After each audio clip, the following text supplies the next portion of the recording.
Assalamualaikum warahmatullahi wabarakatuh. Selamat sore Bapak dan teman-teman semua.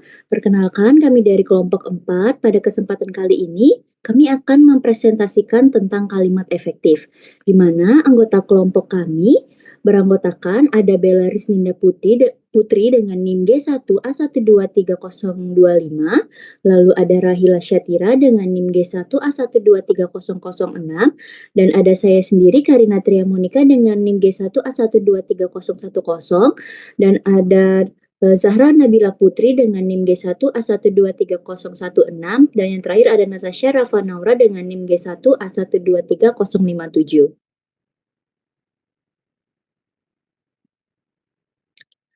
Pada presentasi ini kami akan membahas tentang pengertian, ciri-ciri, karakteristik, dan kesimpulan.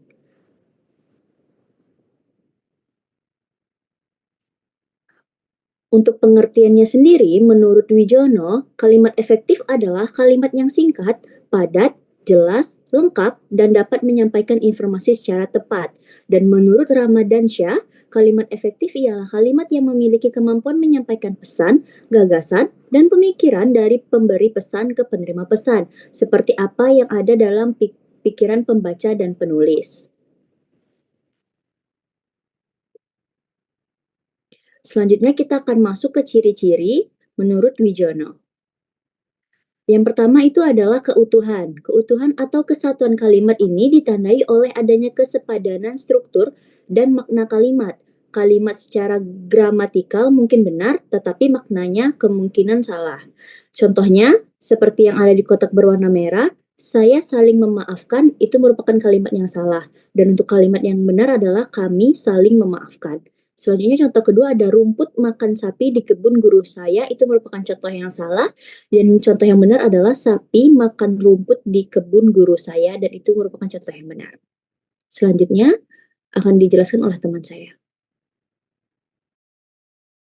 Baik, selanjutnya untuk poin yang kedua yaitu kesejajaran. Kesejajaran adalah kesamaan bentuk kata yang digunakan secara konsisten. Sebagai contoh yaitu polisi segera menangkap pencuri itu karena sudah diketahui sebelumnya. Karena sudah diketahui sebelumnya. Nah, ini merupakan kata yang salah. Sedangkan yang benar yaitu polisi segera menangkap pencuri itu karena sudah mengetahui sebelumnya. Lalu, untuk menyatakan kesejajaran, ada juga yang mengistilahkan kesepadanan, memiliki subjek dan predikat yang jelas. Contoh katanya yaitu, bagi semua mahasiswa perguruan tinggi ini harus membayar uang kuliah. Itu merupakan kata yang salah, sedangkan yang benar adalah semua mahasiswa perguruan tinggi ini harus membayar uang kuliah.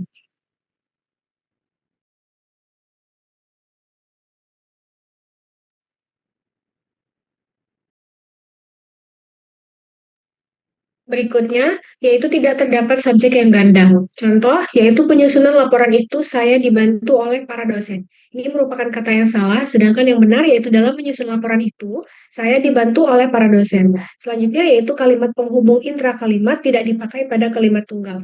Sebagai contoh, kami tidak membuat tugas sehingga kami dilarang mengikuti kuliah. Ini merupakan kata yang salah, sedangkan yang benar yaitu kami tidak membuat tugas sehingga kami dilarang mengikuti kuliah.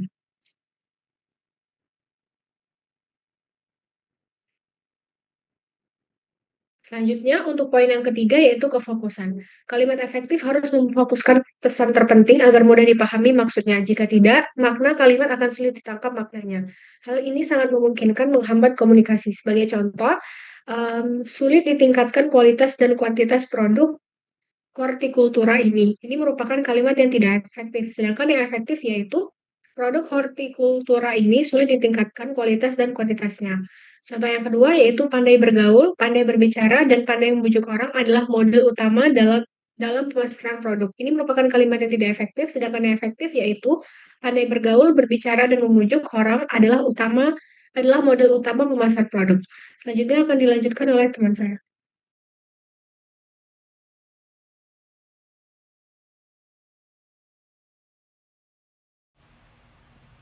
Baiklah, untuk kehematan, untuk menjamin kalimat, setiap unsur kalimat harus berfungsi dengan baik. Unsur yang tidak mendukung kalimat harus dihindarkan. Untuk itu, hindarilah hal-hal berikut. Yang pertama ada subjek ganda. Hasil penelitian itu saya sudah baca, itu salah. Saya sudah membaca hasil penelitian itu.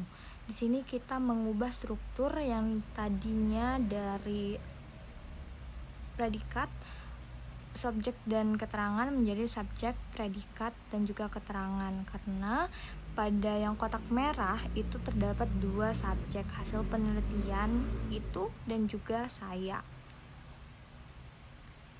Sedangkan pada yang hijau kita perbaiki, sayanya digantikan ke depan menjadi subjek, sudah menjadi itu. Lalu yang kedua, terkait penajaman kata yang sudah berbentuk jamak, mengambil buku-buku, mengambili buku atau mengambil buku-buku. Mengambili itu dalam bentuk jamak dan buku-buku juga dalam bentuk jamak, sehingga kita tidak dapat menggunakan 2 bentuk jamak dalam satu kalimat. Sehingga kita harus memilih, kita mengambili yang dalam bentuk jamak dan kata bendanya itu single, buku, atau kita mengambil dalam bentuk single plural dan buku-buku menjadi bentuk jamaknya.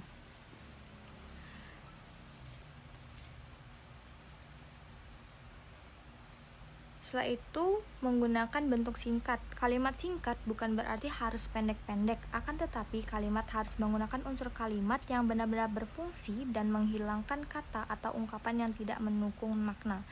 Pada kotak yang berwarna merah, pimpinan memberikan peringatan kepada karyawan rajin bekerja. Benar, namun tidak singkat. Sedangkan pada kotak yang hijau, pimpinan memperingatkan karyawan agar rajin bekerja, benar dan juga singkat, serta maknanya tersampaikan. Pada kotak merah itu akan sedikit rancu, apakah pimpinan memberikan peringatan kepada karyawan yang rajin bekerja atau pimpinan memberikan peringatan untuk karyawan agar rajin bekerja. Nah, jadi bisa kita gunakan bentuk yang singkat agar makna yang disampaikan itu dapat tersampaikan. Poin kelima, kecermatan dan kesantunan. Kecermatan dan kesantunan terkait dengan ketepatan memilih kata, sehingga menghasilkan komunikasi baik, tepat, tanpa gangguan emosional pembaca atau pendengar. Kalimat dikatakan baik jika pesan yang disampaikan dapat diterima oleh orang lain. Santun mengandung makna halus, baik, dan sopan. Kecermatan kata dalam kalimat ditentukan ketepatan pilihan kata. Pilihan bukan karena enak didengar atau merdu ketika diucapkan, melainkan daya ekspresi yang eksak atau pasti.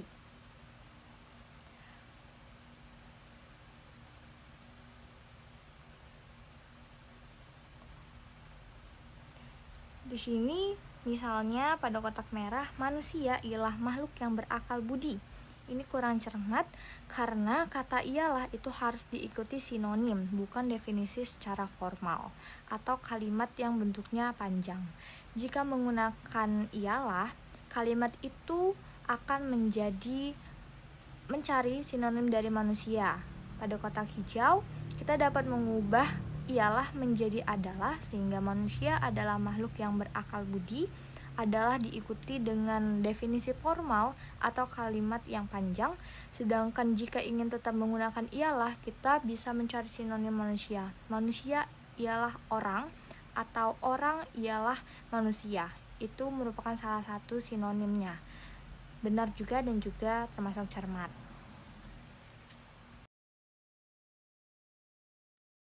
Baiklah, selanjutnya mengenai kesantunan. Kesantunan kalimat mengandung makna bahwa gagasan yang diekspresikan dapat mengembangkan suasana yang baik, hubungan yang harmonis, dan keakraban kalimat baik dan juga santun, di mana sifat-sifatnya yaitu singkat, jelas, lugas, dan tidak berbelit-belit.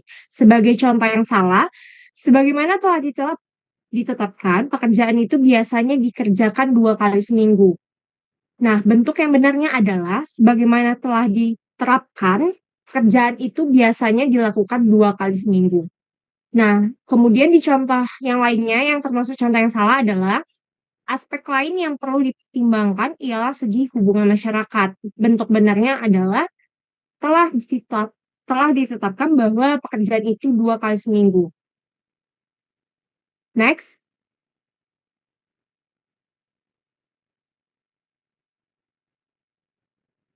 Selanjutnya mengenai kevariasian, di mana kalimat dapat dilakukan dengan variasi struktur, diksi, dan gaya, asalkan variasi tersebut tidak menimbulkan perubahan makna kalimat yang dapat menimbulkan kesalahpahaman atau salah komunikasi.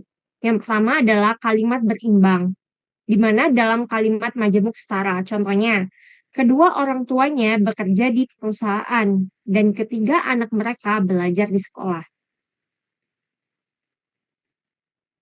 Kemudian, untuk kevariasian, poin B, di mana kalimat melepas, yaitu melepas atau mengubah, di mana fungsi klausa kedua dari klausa koordinatif dengan klausa utama, yaitu pertama, menjadi klausa sematan.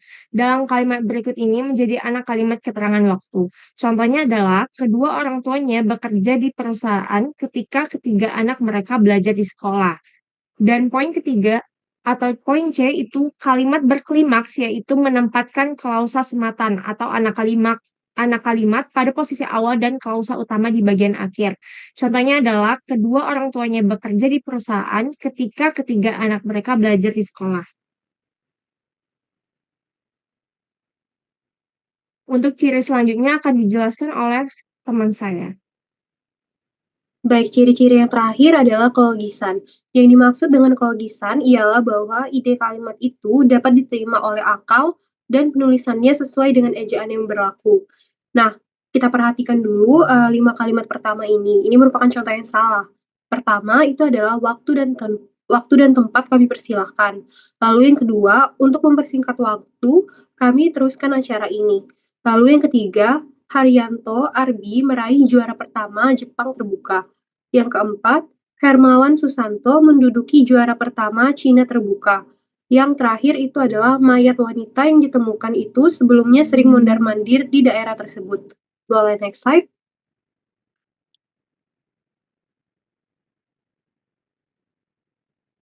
Nah, kalimat yang tadi itu tidak logis. Nah, ini merupakan yang benarnya. Yang pertama tadi bisa dibuat dengan Bapak Menteri kami persilakan.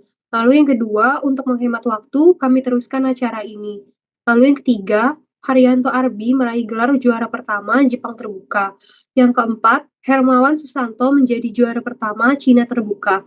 Dan yang terakhir, sebelum meninggal, wanita yang mayatnya ditemukan itu sering mondar-mandir di daerah tersebut. Next slide. Nah, adapun karakteristik dari kalimat efektif sendiri itu ada 10. Yang pertama adalah kesepadanan dan kesatuan gagasan. Lalu yang kedua ada kejelasan subjek dan predikat. Lalu yang ketiga tidak menghadirkan subjek ganda.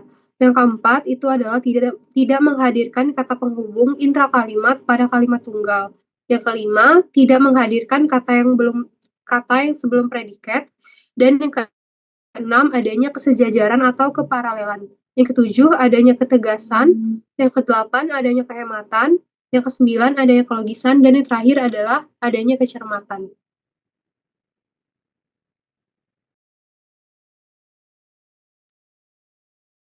Baik, ini adalah kesimpulan dari presentasi kami hari ini, di mana kalimat efektif adalah kalimat yang mempunyai kesepadanan struktur, keparalelan, atau kesejajaran bentuk, ketegasan makna, kehematan kata, kecermatan penalaran, kepaduan gagasan, dan kelogisan bahasa. Kalimat efektif adalah kalimat yang mengikuti kaidah dan memberikan kesamaan makna atau pemahaman antara penulis atau pembicara dengan pembaca atau penyimak.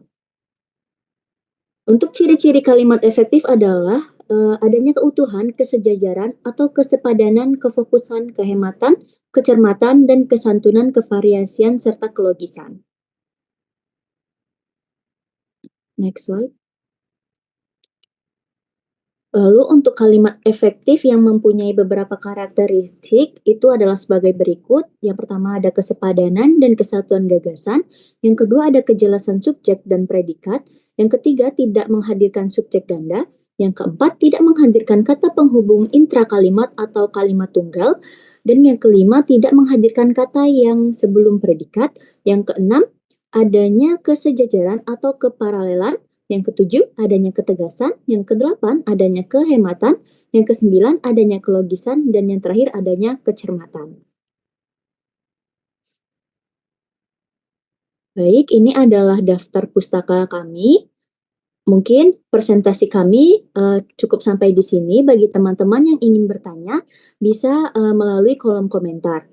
Kami akhiri dengan wabillahi taufiq wal hidayah. Wassalamualaikum warahmatullahi wabarakatuh.